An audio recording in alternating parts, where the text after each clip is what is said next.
जय हिंद दोस्तों, मैं हूं राहुल कुमार। स्वागत है आपका राम एंड सुनीता एकेडमी में।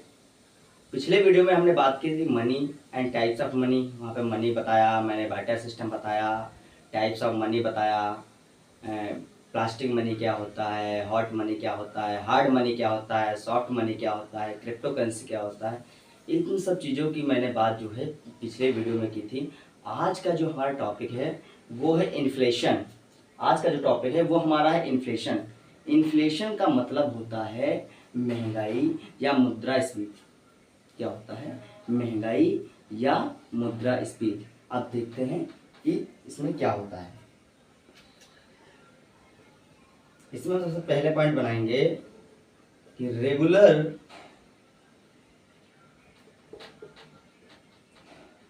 इंक्रीजमेंट ऑफ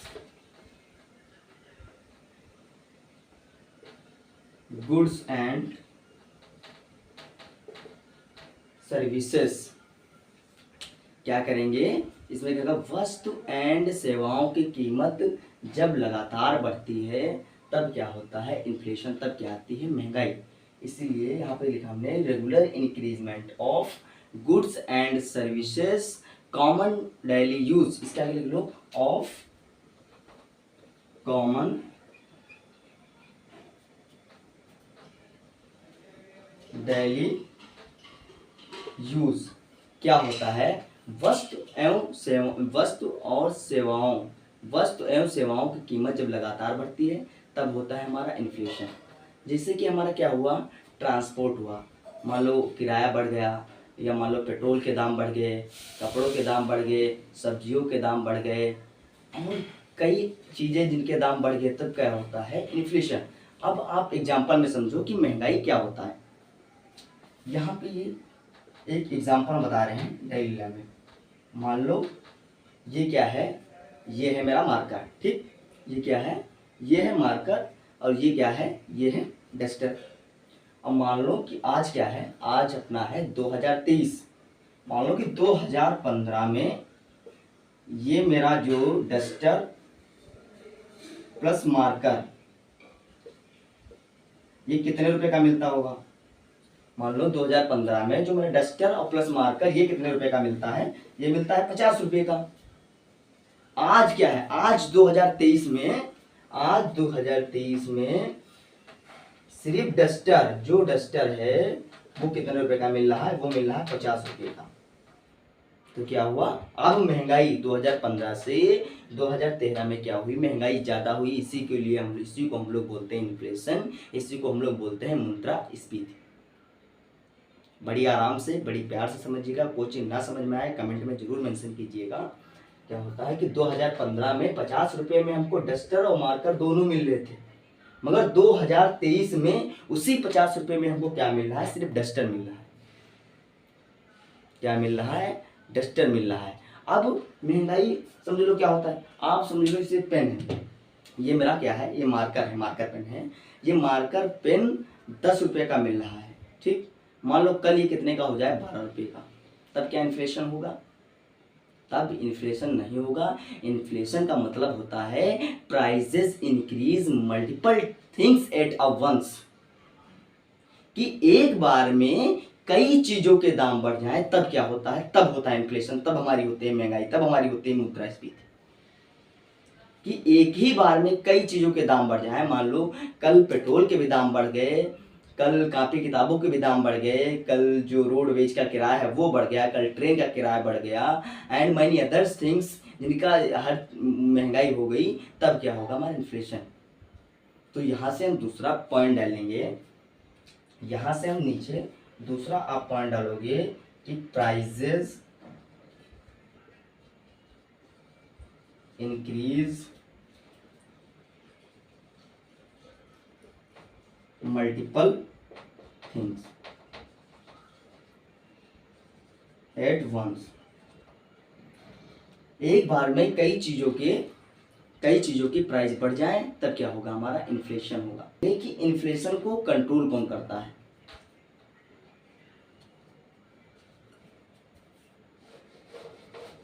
यहां से हम इसको हटा देंगे। इन्फ्लेशन। अब हमने आरबीआई क्या करता है, इसको कंट्रोल करता है रिजर्व बैंक ऑफ इंडिया। महंगाई को कौन कंट्रोल करता है, जो हमारा इन्फ्लेशन है, inflation controls reserve bank of India. Inflation को कौन करता है, आरबीआई कंट्रोल करता है। ठीक, यही से हम बात करेंगे टी टाइप्स ऑफ इन्फ्लेशन कितने प्रकार के होते हैं, कि मुद्रास्फीति के कितने प्रकार होते हैं। तो यहाँ पे हम डालेंगे टाइप्स ऑफ इन्फ्लेशन, यहाँ पे डालेंगे हम टाइप्स ऑफ इन्फ्लेशन। यहाँ पे हिंदी में लिख दो मुद्रास्फीति के प्रकार। दोनों भाषा में समझते चलो, इंग्लिश में भी समझते चलो, हिंदी में भी समझते चलो। ठीक, पहला होता है जो तुम्हारा टाइप्स ऑफ इन्फ्लेशन में, इसको हम लोग बोलते हैं डिमांडफुल इन्फ्लेशन। इसको हम लोग बोलते हैं डिमांडफुल इन्फ्लेशन। इसको हम लोग क्या बोलते हैं, डिमांडफुल इन्फ्लेशन। और दूसरा जो है, दूसरा उसको हम लोग बोलते हैं कॉस्ट पुश इन्फ्लेशन। जो हमारा दूसरा है, इसको हम लोग बोलते हैं कॉस्ट पुश इन्फ्लेशन। स्पीड, इसको हम लोग कहते हैं मांग जनित मुद्रास्फीति। ठीक, कॉस्ट पुश इन्फ्लेशन को हम लोग कहते हैं लागत प्रेरित मुद्रास्फीति। इसको हम लोग कहते हैं कि लागत प्रेरित मुद्रास्फीति।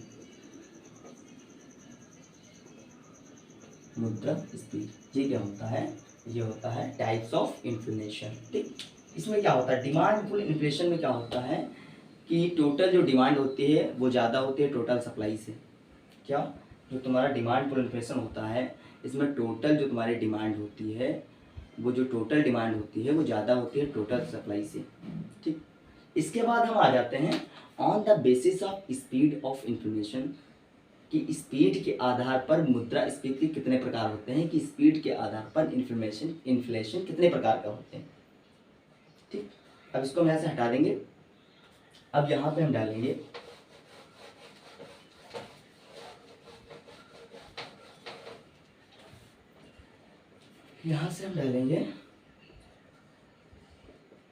On the basis of speed types of inflation, की स्पीड के आधार पर महंगाई के कितने प्रकार होते हैं, मुद्रास्फीति के कितने प्रकार होते हैं। तो पहला इसमें आता है क्रीपिंग इन्फ्लेशन। सबसे पहले जो हमारा आता है वो आता है क्रीपिंग इन्फ्लेशन। क्रीपिंग इन्फ्लेशन को हम लोग हिंदी में कहते हैं रेंगती हुई महंगाई या रेंगती हुई मुद्रास्फीति। तो इसमें हम लिख लेंगे रेंगती हुई महंगाई या मुद्रास्फीति। क्या हो गया, रेंगती हुई महंगाई या मुद्रास्फीति। अब इसमें क्या होता है, इसमें जो एनुअली, इसमें लिखो एनुअली 0 से 3% क्या होता है, इन्फ्लेशन होता है। किसमें, क्रीपिंग इन्फ्लेशन में एनुअली कितना होता है, 0 से 3% तक के क्या होता है, इन्फ्लेशन होता है। ये क्या होता है, दूसरा पॉइंट इसमें होगा, ये क्या होता है, गुड्स फॉर, ये हमारा होता है गुड्स फॉर इकोनॉमी। ये हमारी अर्थव्यवस्था के लिए क्या होता है, अच्छा होता है। ये जो क्रीपिंग इन्फ्लेशन होता है ये हमारे अर्थव्यवस्था के लिए अच्छी होती है। उसके बाद आता है नंबर 2। नंबर दूसरा हमारा है वॉकिंग इन्फ्लेशन। नंबर दूसरा कौन सा है, वॉकिंग इन्फ्लेशन। तो यहाँ पे हम डालेंगे नंबर 2 हम डालेंगे वॉकिंग इन्फ्लेशन। यहाँ पे डालेंगे नंबर 2 वॉकिंग इन्फ्लेशन। नंबर 2 क्या डालेंगे हम? Walking inflation. इसको हम लोग कहते हैं चलती हुई महंगाई या चलती हुई मुद्रास्फीति। इसको हम लोग क्या कहेंगे? इसको हम लोग हिंदी में कहेंगे चलती हुई महंगाई या मुद्रास्फीति। इसको हम लोग क्या कहेंगे? चलती हुई महंगाई या मुद्रास्फीति। जिसमें क्या होता है, इसमें जो हमारा एनुअली होता है, एनुअली इसमें से हमको 4 से 10% इसमें क्या होता है? इन्फ्लेशन होता है। एनुअली वार्षिक जो है, वार्षिक एक साल में इसमें कितना होता है? तो यहाँ पे देखो एनुअली इसमें कितना होता है? एनुअली इसमें 4 से 10% क्या होता है? 4% से 10% क्या होता है? इन्फ्लेशन होता है। किसमें? वॉकिंग इन्फ्लेशन में। पहले क्या होती है? रेंगती हुई महंगाई मतलब धीरे, जिसको हम लोग क्रीपिंग इन्फ्लेशन। उसके बाद वॉकिंग मतलब चलती हुई, उससे तेज। फिर उसके बाद में क्या आ गया? Galloping inflation. तीसरा जो हमारा है वो हमारा है गैलोपिंग इन्फ्लेशन। गैलोपिंग इन्फ्लेशन क्या होता है?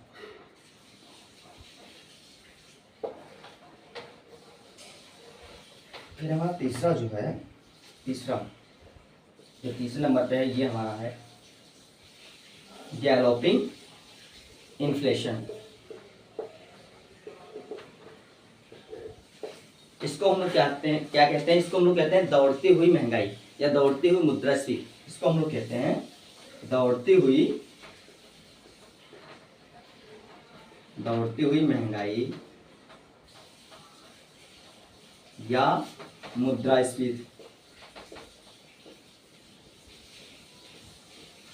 इसको हम लोग कहते हैं दौड़ती हुई महंगाई या मुद्रास्फीति। इसमें वार्षिक कितना इन्फ्लेशन होता है? अब बात करते हैं इसके एनुअली इन्फ्लेशन की। तो यहाँ पे तुम्हारा एनुअली जो इन्फ्लेशन होता है वो होता है 10% से 100%।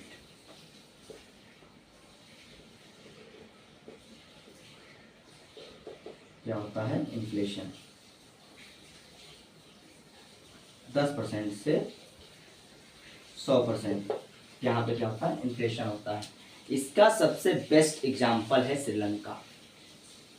श्रीलंका में इसका जो है एग्जाम्पल है श्रीलंका। तो बेस्ट एग्जाम्पल है वो क्या है? श्रीलंका। अब हमारा चौथा आता है हाइपर इन्फ्लेशन। हाइपर इन्फ्लेशन क्या होता है? कूदती हुई महंगाई। पहले रेंगती हुई, फिर चलती हुई, फिर दौड़ती हुई, फिर कूदती हुई। मतलब ये बढ़ ही रही है, इन्फ्लेशन बढ़ रहा है। ठीक। फिर उसके बाद क्या आया? उसके बाद आया हमारा हाइपर इन्फ्लेशन। उसके बाद हमारा आया हाइपर इन्फ्लेशन। उसके बाद हमारा आया हाइपर इन्फ्लेशन। क्या आया? उसके बाद हमारा आया हाइपर इन्फ्लेशन। हाइपर इन्फ्लेशन को हम लोग कहते हैं कूदती हुई महंगाई। क्या इसको कहते हैं हम लोग? कूदती हुई महंगाई, या इसी को कहते हैं कूदती हुई मुद्रास्फीति। ठीक। इसमें क्या होता है? इसको हम लोग कहते हैं इन्फ्लेशन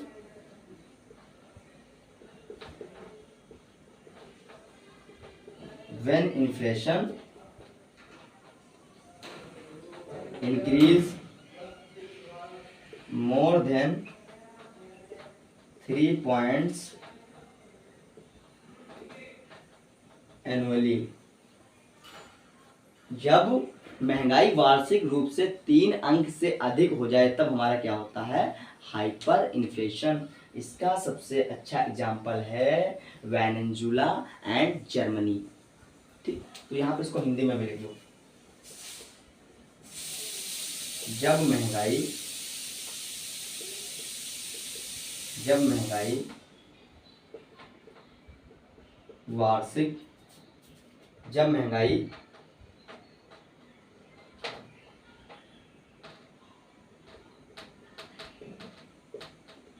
वार्षिक रूप से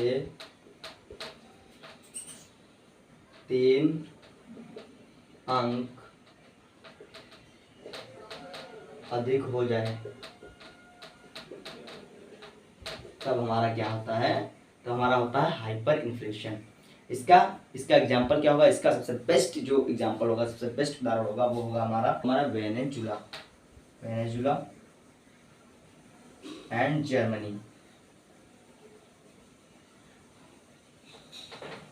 इसका सबसे बेस्ट एग्जाम्पल क्या होगा, वेनेजुला एंड जर्मनी। अरे जब हाइपर इन्फ्लेशन होगा तब ये क्या करेगा, हाइपर इन्फ्लेशन क्या करता है, ये अर्थव्यवस्था को डिस्ट्रॉय कर देता है। क्यों, ऐसा क्यों है, इसके क्या कारण है कि ये अर्थव्यवस्था को डिस्ट्रॉय कर देता है। Why hyper inflation destroy the economy. तो यहाँ पे हम एक और पॉइंट बनाएंगे, 2 पॉइंट हो गए। तीसरा पॉइंट हमारा हो गया यहाँ पे, तीसरा हो गया hyper inflation destroy the economy. क्या होता है, जो हाइपर इन्फ्लेशन वो हमारे अर्थव्यवस्था को बर्बाद कर देता है। ऐसा क्यों होता है, क्योंकि यहाँ पे जब ऐसी कंडीशन कब आती है, ऐसी कंडीशन तब आती है जब करेंसी क्लीनिंग होता है।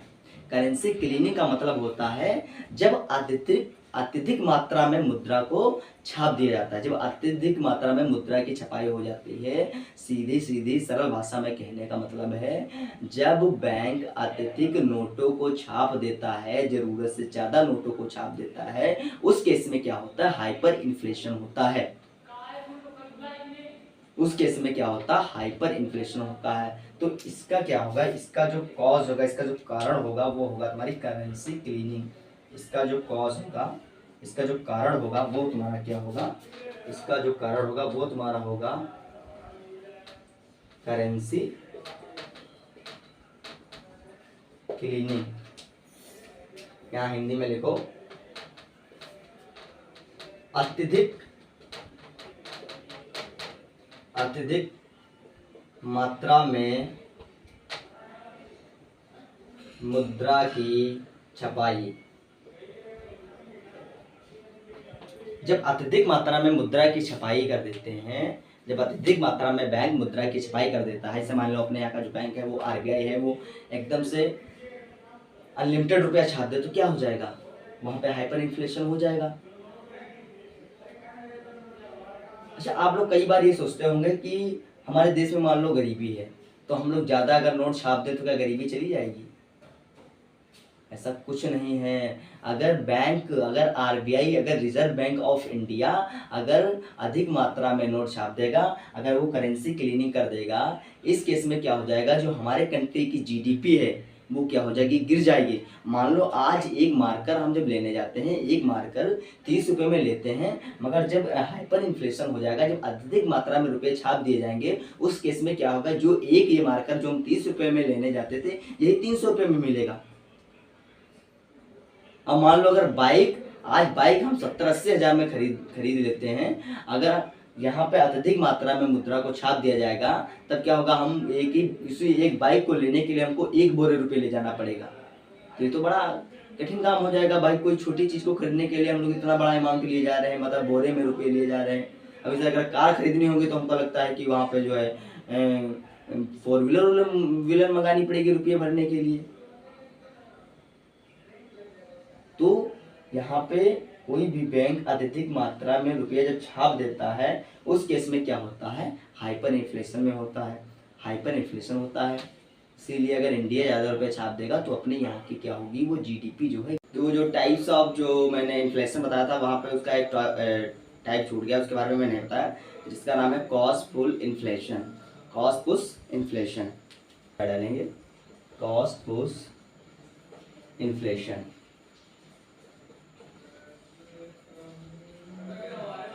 ये क्या होता है, कॉस्ट पुश इन्फ्लेशन क्या होता है, वेन एवर, यहां से डालो, when ever, when overall prices increase due to increase the cost of wages and raw material। क्या होता है? When overall prices increases due to increase the cost of wages and raw material, जब मजदूरी और कच्चे माल की, रॉ मटेरियल की लागत क्या होती है, जब बढ़ जाती है तो हमारी ओवरऑल प्राइजेस वो क्या होती है, वो भी इंक्रीज हो जाती है, वो भी बढ़ जाती है। ठीक, फिर उसके बाद में हमारा नेक्स्ट टॉपिक जो आता है वो आता है स्टैगफ्लेशन। क्या होता है स्टैगफ्लेशन? क्या होता है स्टैगफ्लेशन? क्या होता है, ध्यान से समझो स्टैगफ्लेशन क्या होता है। स्टैगफ्लेशन वो चीज होती है जब इन्फ्लेशन और एम्प्लॉयमेंट अधिक हो, जब महंगाई और बेरोजगारी क्या हो, अधिक हो। तो यहां पे लिखोगे पॉइंट डाल के, मोर इन्फ्लेशन एंड अनएम्प्लॉयमेंट क्या हो, जब महंगाई और बेरोजगारी दोनों अधिक हो तब क्या होता है, तो हमारा होता है स्टैगफ्लेशन। ठीक, उसके बाद हमारा इसके बाद हमारा आता है डिफ्लेशन। यहाँ से हम लोग डालेंगे डिफ्लेशन। डिफ्लेशन को हम लोग क्या कहते हैं, इसी को हम लोग कहते हैं मंदी या मुद्रास्फीति। मुद्रास्फीति, ठीक। इसमें क्या होता है, इसमें होता है regular decreasement of goods and services. वस्तु और सेवाओं की कीमत में लगातार कम होती है। क्या होती है, वस्तु और सेवाओं की जब लगातार कीमत कम होती है तब हमारा क्या होता है, तब डिफ्लेशन होता है, तब मंदी होती है या मुद्रास्फीति होती है। तो यहाँ पे पॉइंट बना के लिखोगे, रेगुलर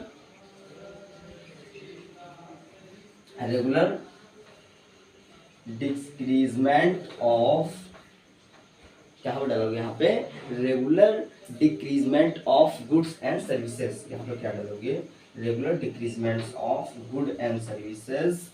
जब वस्तु और सेवाओं में लगातार उसकी जो कीमत होती है तो कम होती है। तो regular decreasement of goods and services, जब वस्तु और सेवाओं की लगातार कीमत कम होती है तो वहाँ पे क्या होता है, वहाँ पे होता है हमारा डिफ्लेशन।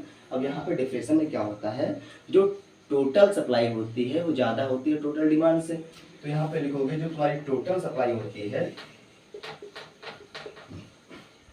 वो ज़्यादा होती है टोटल डिमांड से।